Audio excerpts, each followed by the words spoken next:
Hey everybody, and welcome into Clearing the Benches. Today we are going to try to figure out what is going on with the Carolina Hurricanes. They are having a very un-Carolina Hurricane-ish type season. They're only 11-8. They've got 22 points. They are in a playoff spot. They're not in a wild card spot. They're 6-4 in their last 10, but prior to last night, they had only given up 6 goals in their previous 4 games. And then last night, they got lit up by Tampa Bay for 8 goals. Currently, right now, 19 games into the season, Carolina's got a -1 goal differential, which that is very un-Rod Brind'Amour-ish. Usually that team is a +20, and usually there's lots of guys on that team with pluses. Right now, their penalty killing is less than 75%. They're like 25th in the league. Their goaltending has been definitely an issue, and I think that they thought, with the structure that they play, usually, they play a heavy defensive game.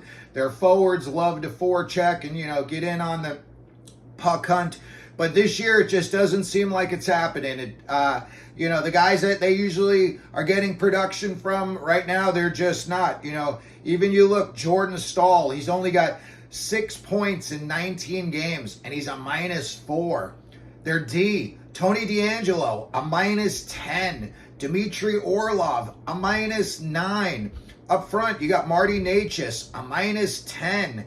And again, Burns got 9 points in 19 games. He's a +6. But, he's an older guy, and as the season gets longer, he's going to slow down. The hits are going to start taking their, wear and tear on the body. And Burns, I don't think he's going to be putting up very much Brett Burns-like numbers this year. So, there's still a long time to go. We just hit Thanksgiving. We're about a quarter of the way into the season. But, you got to start winning games. I know they're 6-4 in their last 10. But they are giving up a lot of goals in Carolina. And, there's teams right now that are a little bit on the downside. Jersey's not playing all that well. The Islanders. There's teams out there that they're going to have to play against. And, you'd rather get those wins when those teams are down, kick them while they're down.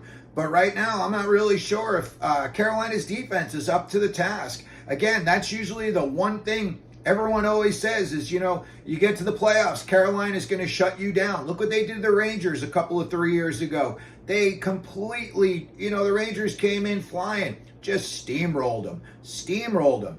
So, again, I think there's big problems going on the Nets. Antti Raanta is 6-3, but he's got an .854 save percentage.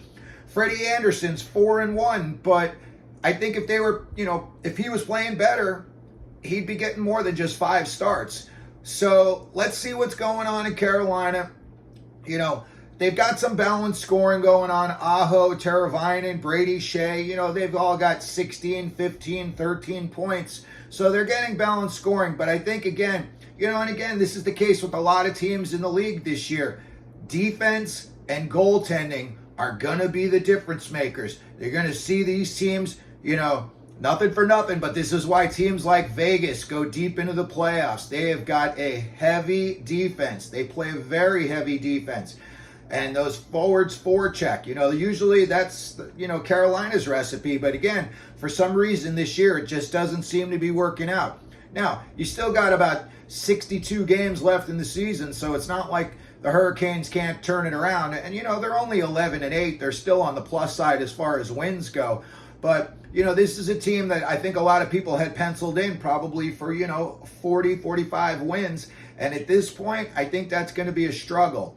So, anyway, if you like the content that we had here today, hit the like button. Please hit the subscribe button. If you have any comments about this, you think, Carolina's going to go on to win the Cup, you think Carolina's going to miss the playoffs, let me know. I'd love to hear what you have to say. And as always, here at the Clearing the Benches, let them know you're out there.